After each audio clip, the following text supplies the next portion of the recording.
오늘 우리에게 주신 하나님의 말씀 사무엘하 16장 1절에서 23절까지의 말씀입니다. 사무엘하 16장 1절에서 23절까지의 말씀, 저와 여러분이 한 절씩 교독하시고 마지막 23절 한 목소리로 합독합니다. 다윗이 마루턱을 조금 지나니 무비보셋의 종 시바가 안장 지운 두 나귀에 떡 200개와 건포도 100송이와 여름 과일 100개와 포도주 한 가죽 부대를 싣고 다윗을 맞는지라.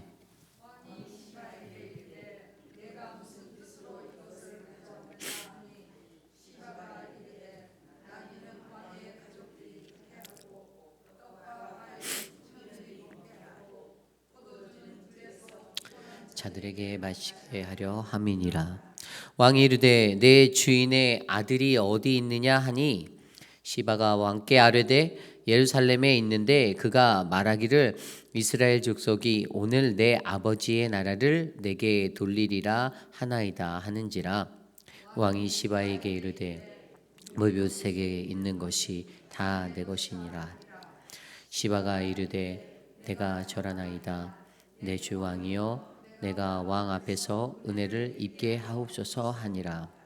다윗 왕이 바후림의 이름에 거기서 사울의 친족 한 사람이 나오니 게라의 아들이요 이름은 심므이라. 그가 나오면서 계속하여 저주하고 또 다윗 왕의 모든 신하들을 향하여 돌을 던지니 그때의 모든 백성과 용사들은 다 왕의 좌우에 있었더라. 시므이가 저주하는 가운데 이와 같이 말하니라. 피를 흘린 자여, 사악한 자여, 가거라 가거라. 사울의 족속의 모든 피를 여호와께서 내게 돌려주셨도다.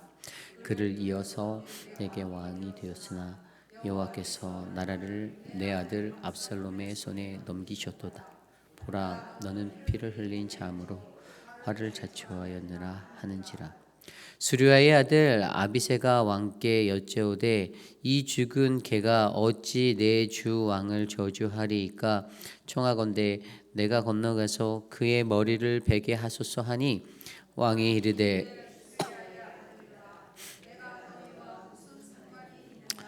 그가 저주하는 것은 여호와께서 그에게 다윗을 저주하라 하심이니 내가 어찌 그리하였느냐 할 자가 누구겠느냐 하고, 또 다윗이 아비새와 모든 신하들에게 이르되 내 몸에서 난 아들도 내 생명을 해하려 하거든 하물며 이 베냐민 사람이랴.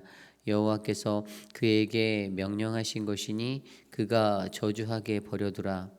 혹시 여호와께서 나의 원통함을 감찰하시리니 오늘 그 저주 때문에 여호와께서 선으로 내게 갚아 주시리라 하고, 다윗과 그의 추종자들이 길을 갈 때에 시므이는 산비탈로 따라가면서 저주를 하고 그를 향하여 돌을 던지며 먼지를 날리더라. 왕과 그와 함께 있는 백성들이 다 피곤하여 한 곳에 이르러 거기 쉬니라. 압살롬과 모든 이스라엘 백성들이 예루살렘에 이르고 아히도벨도 그와 함께 이른지라. 다윗의 친구 아렉 사람 후세가 압살롬에게 나아갈 때 그에게 말하기를 왕이여 만세, 왕이여 만세하니 압살롬이 후세에게 이르되 이것이 내가 친구를 후대하는 것이냐? 내가 어찌하여 내 친구와 함께 가지 아니하였느냐 하니 후세가 압살롬에게 이르되 그렇지 아니하니이다. 내가 여호와와 이 백성 모든 이스라엘의 택한 자에게 속하여 그와 함께 있을 것이다. 또 내가 이제 누구를 섬기리이까? 그의 아들이 아니니까 내가 전에 왕의 아버지를 섬긴 것 같이 왕을 섬기리이다 하니라. 압살롬이 아히도벨에게 이르되 너는 어떻게 행할 계략을 우리에게 가르치라 하니 아히도벨이 압살롬에게 이르되 왕의 아버지가 남겨두어 왕궁을 지키게 한 후궁들과 더불어 동침하소서. 그리하면 왕께서 왕의 아버지가 미워하는 바 됨을 온 이스라엘이 들으리니 왕과 함께 있는 모든 사람의 힘이 더욱 강하여지리이다 하니라. 이에 사람들이 압살롬을 위하여 옥삭에 장막을 치니 압살롬이 온 이스라엘 무리의 눈앞에서 그 아버지의 후궁들과 더불어 동침하니라. 그때 아이도벨이 베푸는 계략은 사람이 하나님께 물어서 받은 말씀과 같은 것이라. 아이도벨의 모든 계략은 다윗에게나 압살롬에게나 그와 같이 여겨졌더라. 아멘. 슬픔을 더하는 인생이라는 말씀의 제목으로 함께 말씀 나누겠습니다. 슬픔을 더하는 인생. 아들의 반란, 그 쿠데타를 피해서 도망하고 있는 다윗의 모습을 우리는 살펴보고 있습니다. 어제 큐티들 다 하셨죠? 혹시 어제 말씀이 기억이 나십니까? 어제 말씀에 보면 다윗을 추종하는, 다윗을 지지하는 네 부류의 사람들을 어제 말씀에 통해서 말씀해 주셨어요. 우리가 어제 말씀 15장의 내용을 보면 왕의 신하들과 또 이방인들이었던 모든 그렛 사람, 블레셋 사람, 가드 사람, 이때 그 600명의 사람들, 그리고 대제사장들, 제사장들, 그리고 다윗의 친구인 바로 후세, 오늘 말씀에도 등장하는 후세, 이렇게 네 부류의 사람들이 지지를 했다라고 우리가 기억하고 있습니다. 다들 기억나시죠? 네. 그렇게 자신이 어려울 때 자기의 삶을 지지하는 그 사람들, 좋은 동역자들이 있어서 다윗의 마음에는 위로가 찾아왔습니다. 그런데 오늘 말씀에서는요, 사무엘하 16장 1절에서 23절까지의 말씀은 자기를 지지하는 그런 지지자가 아닌 자기를 더욱더 슬프게 만드는 사람들의 모습을 그려주고 있습니다. 오늘 말씀에서도 4명의 사람이 등장하는데요. 이 네 사람은요, 다윗이 안고 도피하고 있는 그 도피의 길, 그 길에 그의 마음에 더 깊은 슬픔을 주는 그러한 고난을 더하고 있는 자들이라는 사실입니다. 오늘 우리는 말씀을 통해서 우리 인생 가운데 우리가 고난 중에 처했을 때, 어려울 때, 나를 지지하고 나를 위로하고 나와 동행하는 동역자들도 생각나는 반면에 그때 나를 더 아프게 하는 사람들이 있다라는 사실들을 한번 묵상해 보았으면 좋겠습니다. 우리의 인생 중에서 누군가가 나를 또 그렇게 힘들게 한다라면, 또 내가 누군가를 그렇게 힘들게 한다라면, 그 고난, 그들이 처한 그 고난의 자리, 그때 나는 어떠한 모습으로 서야 하는지를 말씀 안에서 깊이 있게 묵상해 보시는 저와 여러분 되시기를 간절히 소망합니다. 오늘 첫 번째로 우리가 살펴보아야 할 슬픔을 더하는 인생 첫 번째 모습은 바로 시바의 인생입니다. 시바의 인생. 오늘 말씀 1절부터 4절까지 이 시바에 관한 이야기가 나옵니다. 우리가 전에 시바에 대해서 잘 알고 있죠. 다윗이 사울 왕의 손자였던 무비보셋을 보필하라고 명령하여서 그가 그의 그 삶을 섬기겠다라고 결단하며 함께 나아갔던 사람이 바로 시바입니다. 오늘 말씀 1절 말씀에 이렇게 나와 있습니다. 다윗이 마루톡을 조금 지나니 무비보셋의 종 시바가 안장 지운 뒤 두 나귀의 떡 200개와 건포도 100송이와 여름과일 100개와 포도주 한 가죽 부대를 싣고 다윗을 맞는지라. 아멘. 다윗이 마루턱을 지나고 있다고 합니다. 여기서 말하는 마루턱은 어디냐면요, 감람산 꼭대기, 그곳을 지나고 있는 거예요. 그때 이제 이 시바가 마중을 나왔어요. 근데 그냥 나온 게 아니라 뭐 나귀도 가져오고 떡 200개, 건포도 100송이, 여름과일 100개, 포도주 한 가죽 부대를 가득 싣고선 찾아와서 맞이합니다. 피난길에 있는 다윗이에요. 그런데 그가 그렇게 무언가를 잔뜩 들고 나오고 마중하는데 얼마나 반가웠겠어요. 또 그 줄이고 배고픔도 있었을 텐데 그 모든 것들을 보고 감사가 넘쳤을 것 같습니다. 그런데 그때 다윗이 그에게 두 가지 질문을 던지는데 첫 번째 질문이 2절 말씀입니다. 다윗이 이렇게 말합니다. 2절 말씀에 왕이 시바에게 이르되 내가 무슨 뜻으로 이것을 가져왔느냐 하니 시바가 이렇게 대답합니다. 시바가 이르되 나귀는 왕의 가족들이 타게 하고 떡과 과일은 청년들이 먹게 하고 포도주는 들에서 피곤한 자들에게 마시게 하려 함이이다. 이것을 가지고 온 이유가 바로 당신에게 내가 대접하기 위해서, 지금 피난길에 있는 다윗을 내가 좀 위로하고자 격려차 이것들을 가지고 왔다라고 합니다. 굉장히 다윗이 보기에는 흡족할 만한 그러한 상황이에요.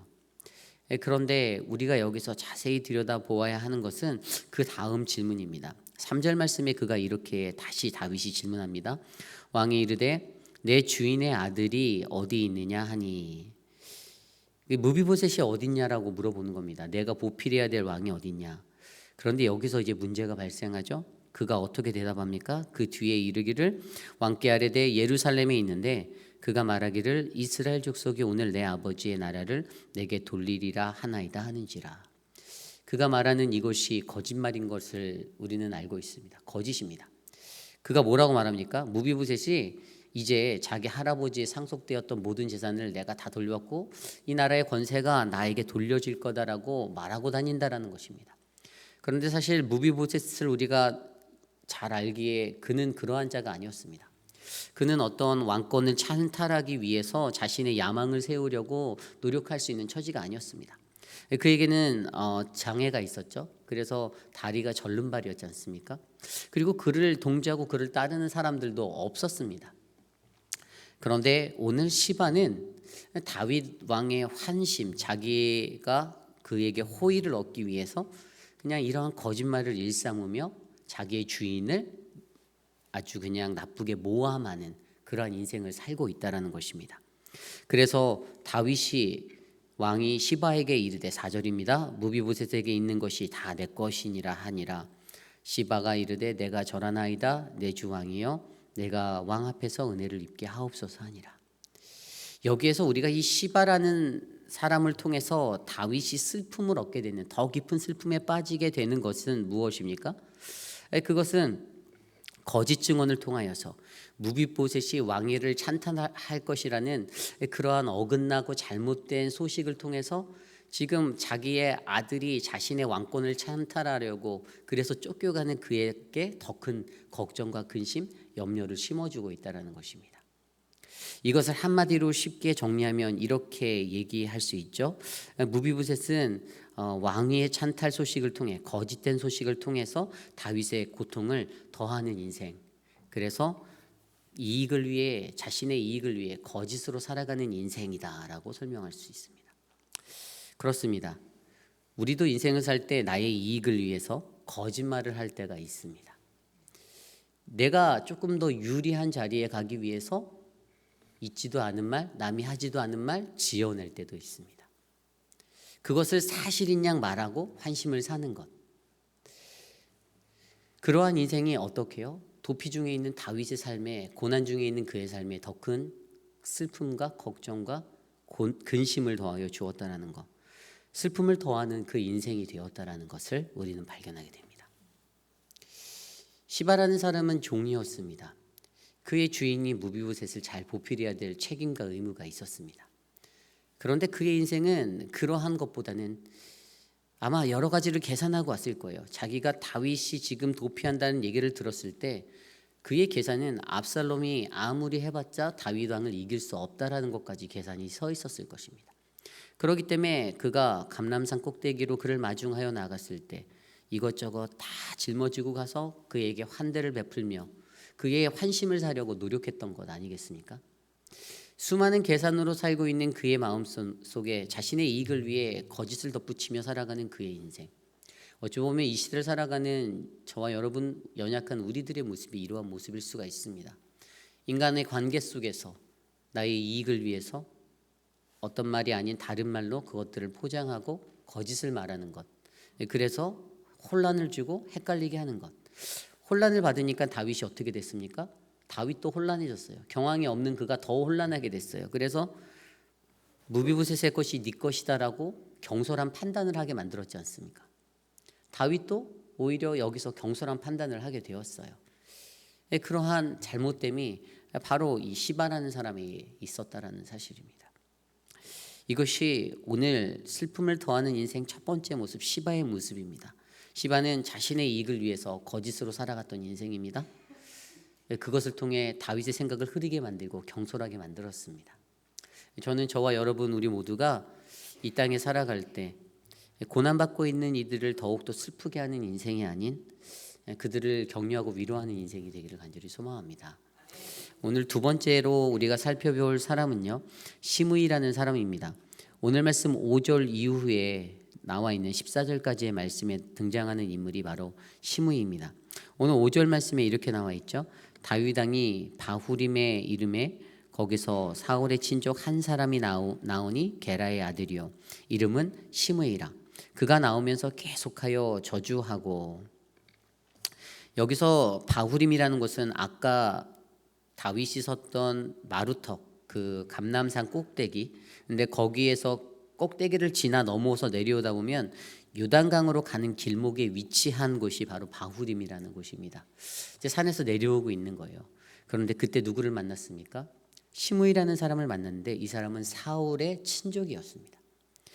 사울의 친족이라는 말을 들으니 한 가지 생각나는 게 있죠. 사울의 친족이라면 그에게 다윗을 향한 한이 있을 수 있는 사람이라는 겁니다. 그래서 그를 만났을 때, 다윗을 만났을 때 그가 어떻게 행동합니까?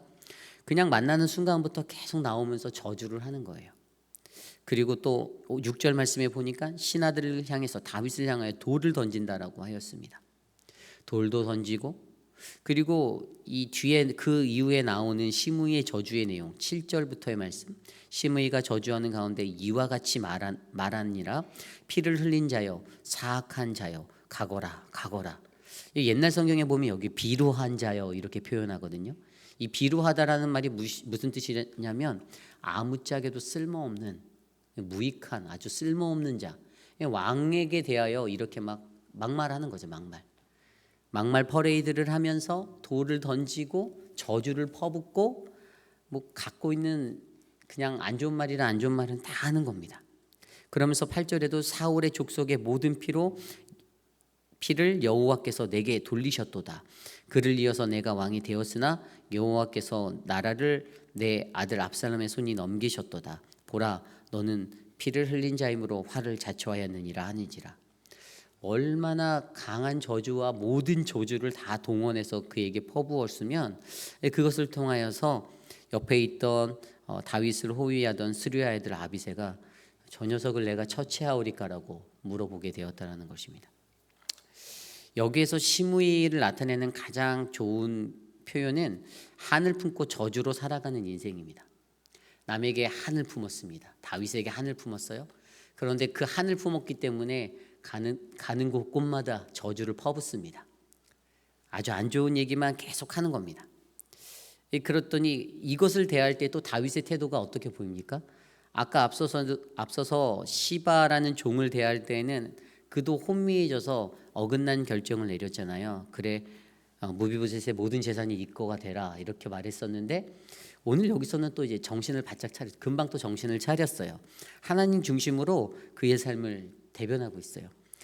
이거 하나님의 손에 있는 건데 스루야의 아들 그에게 이제 이야기할 때 아비새에게 얘기할 때 어떻게 우리가 그것을 감당하겠느냐, 하나님이 하시는 건데 그냥 그가 베푸는 저주, 그가 퍼붓는 저주도 하나님의 뜻이다라고 말하는 신앙으로 받아들이는 모습을 10절 이후의 말씀에 우리는 볼 수가 있습니다.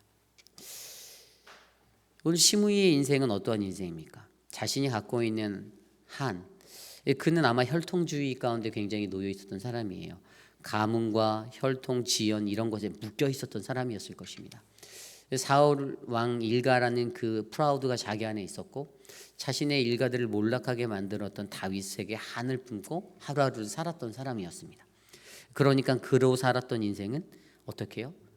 저주가 퍼부어지는 그러한 악한 인생이 되었다라는 사실입니다. 그러한 모습을 통해서 다윗은 무엇을 느꼈겠습니까? 하나님 중심으로 신앙으로 받아들이면서 저주도 하나님의 뜻일 거야라고 위로하지만 마음속 깊은 곳에서는 자신을 욕하고 저주하는 그의 모습을 보며 도망하고 있는 이 한탄한 신세 가운데 더 큰 상처가 되었을 거라는 거죠. 이것이 바로 오늘 이 시대를 살아가는 우리들의 모습이 될 수 있지 않나 싶습니다. 우리도 누군가에게 한을 품으면요 여기 가서 그 사람 얘기하고 저기 가서 그 사람 얘기하고 그러지 않습니까? 그러면서 그냥 안 좋은 거예요. 그냥 그 사람 그림자만 봐도 싫은 거예요. 그러면 온갖 저주를 퍼붓는 사람들 분명히 있습니다. 그렇기 때문에 우리에게 중요한 것은 고난 가운데 거하는 자들을 더욱더 슬프게 만드는 이러한 저주의 인생, 하늘 품고 살아가는 저주의 인생이 아닌 더욱더 하나님의 마음으로 그들을 품을 수 있는 넓은 마음들이 우리 안에 일어나기를 간절히 소망합니다. 이것이 바로 우리에게 주는 두 번째 모습, 시므이의 모습입니다. 오늘 다윗의 슬픔을 더하는 인생 세 번째 모습은요, 압살롬의 인생입니다. 오늘 압살롬의 이야기가 15절 이후에 나옵니다. 15절에 압살롬과 모든 이스라엘 백성들이 예루살렘에 이르고 아히도벨도 그와 함께 이른지라. 16절에 다윗의 친구 아렉 사람 후세가 압살롬에게 나갈 때 그에게 말하기를 왕이여 만세, 왕이여 만세하니. 17절에 압살롬이 후세에게 이르되 이것이 내가 친구를 후대하는 것이냐? 내가 어찌하여 내 친구와 함께 가지 아니하였느냐 하니. 압살롬이 예루살렘 성으로 들어올 때 이미 어제 말씀을 통해서 후세에게 지령을 내렸던 다윗의 명령이 있었죠. 그곳에 들어가서 그 압살롬의 모든 비위를 잘 맞추고 정보를 알려주오라고, 그 어떤 스파이와 같은 사명을 가지고 그가 오늘 압살롬 앞에 서게 됩니다. 그런데 압살롬은 뭐라고 질문했습니까? 왜 내가 거기서 나오니? 이렇게 얘기하잖아요. 왜 네가 거기서 나와? 거기서 나오는 그에게 그가 뭐라고 합니까? 자기는 이 이후의 말씀에 18절 말씀에 이렇게 대답하죠. 내가 여호와와 이 백성 모든 이스라엘의 택한 자에게 속하여 그와 함께 있을 것이다. 지금 이곳의 왕은 다윗이 아니라 압살롬 당신입니다. 내가 왕이신 당신과 함께 할 것입니다 라고 말하는 것입니다. 그러한 아첨의 말을 들었을 때 그가 넘어갑니다. 압살롬은 그러한 자기를 높여주고 아첨하는 그러한 말 가운데 귀를 기울였어요. 그래서 어떻게 했습니까? 그것을 가지고 자신의 삶이 더욱더 교만해졌던 것입니다. 교만해지다 보니 결국에 압살롬의 인생은 자신의 머리만 믿고 하나님 없이 살아가는 인생이 되었습니다. 그저 모략과 계략과 같은 인간적인 생각들에 집중하는 자가 되었습니다. 그래서 그 뒤에 압살롬이 20절 말씀에 압살롬이 아히도벨에게 이르되 너는 어떻게 행할 계략을 우리들에게 가르치라 하니. 히브리어 원어로 20절 9절을 보면요, 여기서 아히도벨에게 질문한 것으로 나오지만 복수형을 써서 많은 사람들에게 물어봤다라고 해석이 되어져 있어요. 그 얘기는 어떤 좋은 계략을 얻기 위해서 많은 사람들의 지혜를 구했는데 그 중에서 아히도벨의 계략이 가장 좋았다라는 것으로 지금 나타난 것이에요. 그러니까 그는 사람들을 의지하고 머리를 의지하여서 좋은 계략, 좋은 전략들을 찾았다라는 겁니다. 하나님 앞에 기도하고 하나님 앞에 먼저 구하는 삶이 아니라, 말씀을 의지하거나 하나님을 의지했던 삶이 아니라 인간적인 지혜와 지식을 구하며 살아갔던 인생이 바로 오늘 압살롬의 모습에 드러나 있습니다. 그러다 보니 그가 교만해졌습니다. 그는 자기중심적으로 살았습니다. 권력을 맛보았더니 그 권력에 취해서 살아가게 되었습니다. 그래서 결국에 하나님 없이 살아가는, 그래서 자신의 인생이 늘 우유부단할 수밖에 없는 그러한 인생이 되었습니다. 아첨의 말을 하는 사람이 있다면 그의 말에 쫑긋, 자기에게 좋은 것들 베푸는 사람이 있다면 그 사람에게 쫑긋, 그러한 인생이 바로 압살롬의 인생이 되었습니다. 이러한 다윗이 이러한 압살롬의 모습을 보고 마음이 어땠을까요? 비록 아들로부터 쫓겨서 도망가고 있는 이 상황 속에서 여전히 그의 삶 가운데 머리만 믿고 하나님 없이 살아가는 그 인생을 바라볼 때 아버지로서 다윗은 아팠을 겁니다. 그의 슬픔은 더욱더 깊어져만 갔을 것입니다. 아들에게 죽을 수도 있다라고 두려움 가운데 서면서도 그 아들이 하나님 없이 살아가는 인생을 보고 가장 안타까워했을 것이 저는 다윗의 인생이다라고 생각이 됩니다. 그렇기 때문에 오늘 우리는 이 압살롬의 모습을 보면서 이 세상 가운데 슬픔을 더하는 인생의 한 모습, 머리만 믿고 하나님 없이 살아가는 인생이 되지 않기를 소망합니다. 내가 머리가 뛰어난데, 나에겐 풍부한 경험이 있는데, 그것들 믿고 그것들 의지하고 우리들의 삶을 계획하지 마시기를 부탁드립니다. 전적으로 하나님께 내려놓고 하나님께 맡기는 인생이 진정으로 하나님께서 이끄시는 그 하나님의 자리로 우리를 이끌어 가실 줄 저는 믿습니다. 그러기에 오늘 이 말씀을 보면서 우리가 이 압살롬을 통해서 슬픔을 더하는 인생, 머리만 믿고 하나님 없이 살아가는 인생이 되지 않기를 간절히 소망합니다. 오늘 마지막으로 나오는 슬픔을 더하는 인생 네 번째 모습은 아이도벨의 인생입니다. 이 아이도벨의 이야기가 20절 이후에 나오는데요. 좀 전에 우리가 읽었던 20절 말씀에 너는 어떻게 행할 계략을 우리에게 가르치라. 그는 계략으로 살았던 인생이었어요. 그에게는 좋은 머리가 있었습니다. 오늘 말씀에 보면 마지막 구절에 그가 갖고 있는 그러한 지혜를 뭐라고 표현했냐면 23절에 그때 아이도벨이 베푸는 계략은 사람이 하나님께 물어서 받은 말씀과 같은 것이라. 굉장했어요. 이 사람은 거의 진짜 신이라고 표현해도 무방할 정도로 그런 지혜, 하나님과 동일한 지혜가 흘러나왔던 사람입니다. 사실 내일 말씀에서도 그가 내세웠던 계략이 정확했거든요. 정확했지만 그게 채택되지가 않잖아요. 하나님이 회방하셨거든요.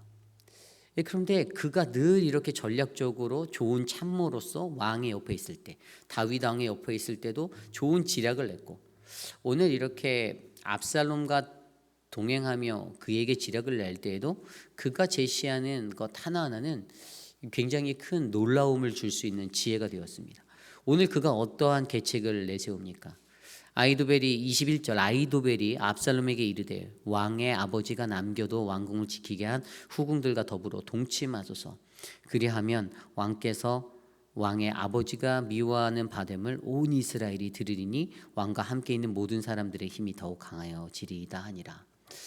이 사람의 말은요, 왕이 남겨놓고 간 그 10명의 후궁들을 네가 다 취해라. 그러면 아버지의 미움이 더 커질 것이다. 아주 반인륜적이고 정말 천륜을 어기는 그러한 악행을 행하는 모습인데, 그것을 통해서 이 사람이 꾀하고 있는 것은 모든 사람들에게 다윗 왕이 왕권을 가지고 있는 게 아니라 지금 이 왕권은 나에게 있다. 왜냐하면 후궁들을 다스리고 후궁들을 갖고 있는 그것은 오직 왕만 할 수 있는 거였잖아요. 그것을 이제는 이것이 내 것이 되었다라는 자신의 왕권의 과시로 이것을 행할 수 있다라는 것. 그리고 더 나아가서 그가 생각했던, 아이도벨이 생각했던 것은 이것을 통해서 다윗과 압살롬의 부자지간의 모든 관계를 끊어낼 수 있다라는 생각까지도, 부자지간의 그 부자지정을 다 끊을 수 있는 계략, 그러한 것들까지도 계산하여서 이가 이러한 지략을 냈다라는 것이죠. 그래서 그가 그러한 일들을 행하게 되었습니다. 그런데 우리가 이 아이도벨에 대한 사람을 좀 자세히 살펴보면 아이도벨이 누구냐면 바로 밧세바의 할아버지였어요. 밧세바가 자기 손녀였잖아요. 그런데 이전에 이미 밧세바를 범한 다윗의 이야기를 그는 알고 있었을 거라는 거죠. 다윗을 따르기는 따랐고 다윗의 참모로도 일하였지만 마음 한켠에는 다윗을 향한 어떤 분이라는 원한이 사그러들지 않았을 것입니다. 잔존해 있었던 그러한 것들이 있어요. 그래서 그가 바로 자기가 노리던 그 기회 가운데 그 순간이 왔을 때 어떻게 해요? 압살롬을 택하여 다윗을 죽일 생각을 하고 그를 따라갔다라는 사실이죠. 그래서 내일 말씀에도 보면 그의 계략은 하나입니다. 다윗을 죽여야 한다라는 것이에요. 다윗을 죽여야 한다. 그의 마음이 모든 것이 집중된 것은 자기가 가졌던 원한의 관계, 원한으로 그들이 갖고 있는 관계를 깨트리고 가족의 관계를 깨트리고 그를 죽이고자 하는 그것에 몰입되어 있었다는 사람인 것입니다. 결국에 그는 좋은 지략을 가졌지만 그가 하나님 편에 설 때는 지혜에 있는 건의자의 묘사가 되었고, 그가 하나님을 떠나 악한 자의 편에 섰을 때는 실패하여 하나님께 버림받은 자의 모습으로 살게 된다는 것을 우리는 그의 모습을 통해 알 수가 있습니다. 결국에 오늘 이 아이도벨의 모습이 어찌 보면 우리들의 모습이 될 수도 있습니다. 내가 가지고 있는 어떠한 원한의 그 모습으로 다른 사람과의 그 사람과의 관계를 깨뜨려 버리려고 하고 이간질하고 결국에 저 사람을 어떻게든 내 삶의 자리에서 지워버려야지, 발 못 붙이게 해야지, 그런 분들이 계신다라는 거죠. 이것이 인간의 연약함의 모습이기 때문입니다. 오늘 우리는 말씀으로 슬픔을 더하는 4가지 인생을 살펴보았어요. 거짓으로 살아가는, 이익을 위해 거짓으로 살아가는 그러한 시바라는 종을 살펴보았습니다. 그리고 하늘 품고 저주로 살아가고 있는 시므이라는 사람을 살펴보았어요. 그리고 머리만 믿고 하나님 없이 살아가는 압살롬의 모습도 살펴보았습니다. 그리고 원한으로 관계를 깨뜨리며 그를 죽이려고 그것에 몰입하여 살아가고 있는 아히도벨의 모습도 살펴보았습니다. 우리 인간은 이 4가지 중에 한 가지는 반드시 걸린다라고 저는 생각합니다. 그런데 그들의 각자의 인생이 어땠습니까? 오히려 다윗이 갖고 있는 고난의 그 슬픔을 더욱더 깊게 만들었다라는 것을 우리는 기억해야 합니다. 사람이 고난을 받을 때, 너무나도 힘든 고난에 처할 때 위로가 필요하잖아요. 그런데 고난 중에 있을 때 오히려 그를 더욱더 깊은 고난과 슬픔에 잠기게 만드는 것은 바로 어긋난 생각을 가지고 살아가는, 하나님 없이 살아가는, 인간적인 모습으로만 살아가는 그러한 자들이 있기 때문에 그 슬픔이 더욱더 깊어진다는 사실입니다. 그런데 중요한 것은 무엇입니까? 이것에 대한 영적인 해석은 다윗이 받는 그 모든 고통도 결국에 하나님께서 이기게 하여 주실 것을 다윗은 믿고 있었습니다. 이 또한 지나가리라. 그는 그것을 알고 있었습니다. 그럼에도 불구하고 사람이 살아가는 인간적인 세상에서는요, 자신을 지지하고 자신의 뜻을 따르고 자신을 위로하는 좋은 동역자들도 만나지만 늘 그 뜻에 반대하고 거꾸로 가고 말도 안 되는 것들로 방해하고 회방하려는 어긋난 자들도 있다라는 것, 언제나 100%내 편은 없다라는 사실들을 우리는 믿으셔야 합니다. 그리고 거기서 잘못된 것은 인간을 신뢰하고 인간을 믿으려고 하는 그 인간 본연의 자세가 더 잘못되었다라는 사실을 우리에게 알려주는 것입니다. 우리가 의지할 분이 누구입니까? 우리는 예수 그리스도를 믿고 의지하며 살아갑니다. 그래서 우리는 우리의 입술로 예수는 그리스도, 나의 구주, 나의 구세주라고 고백하며 살아가고 있습니다. 그런데 예수는 그리스도가 아니라 나의 친구의 누구누구, 시바는 이렇게 표현할 수가 없잖아요. 시므이는 뭐라고 표현할 수가 없잖아요. 왜냐하면 우리는 그리스도의 피로 죄의 문제를 해결받고 구원받은 나의 구원자 되시는 예수 그리스도를 우리가 분명히 알고 있기 때문입니다. 그런데 여전히 이 세상 속에서는 인간이 갖고 있는 연약함의 모습들 때문에 자꾸만 이익을 위해 거짓으로 살아가고 하늘 품고 저주를 하고 머리만 믿고 하나님 없이 살아가고 원한으로 관계를 깨뜨리고 살아가는 그 어긋난 인생들이 계속해서 일어나고 있다는 것. 하나님이 원하시는 것은 누가 우리의 주인인지, 누가 우리를 인도하시는 분이신지를 바로 알아 그것을 깨달아 이 고통의 터널을 잘 지나가는 것을 하나님은 원하고 계시다라는 사실입니다. 오늘 저와 여러분들의 삶은 어떻습니까?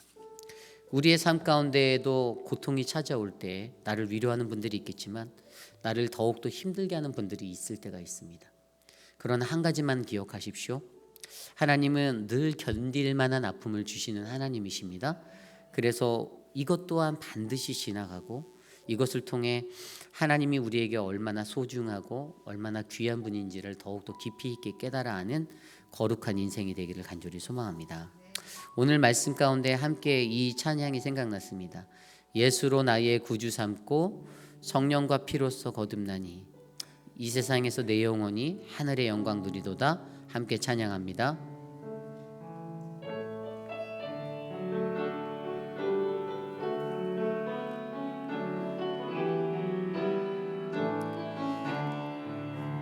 예수로 나의 구주 삼고 성령과 피로써 거듭나니 이 세상에서 내 영혼이 하늘의 영광 누리도다. 이것이 나의 간증이요 이것이 나의 찬송일세. 나 사는 동안 끊임없이 구주를 찬송하리로다. 온전히 온전히 주께 맡기네요. 사랑의 음성을 듣는 중에 천사들 왕래하는 것과 하늘의 영광 보리로다. 이것이 나의 간증이요 이것이 나의 찬송이세. 나 사는 동안 끊임없이 구주를 찬송하리로. 주 안의 기쁨 누림으로 주 안의 기쁨 누림으로 마음의 평강이 잔잔하니 세상과 나는 간 곳 없고 구속한 주만 보이도다. 이것이 나의 간증이요 이것이 나의 찬송이세. 나 사는 동안 끊임없이 구주를 찬송하리로다. 이것이 나의 간증이요 이것이 나의 찬송이세. 나 사는 동안 끊임없이 구주를 찬송하리로다.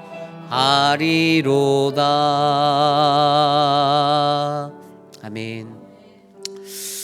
우리가 함께 이 시간 말씀을 놓고 기도할 때 그러한 은혜가 넘치길 기도합니다.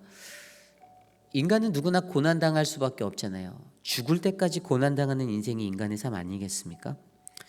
단 한 사람도 죽을 때까지 단 한 번도 고난받지 않았어라고 말하는 사람은 아무도 없을 것입니다.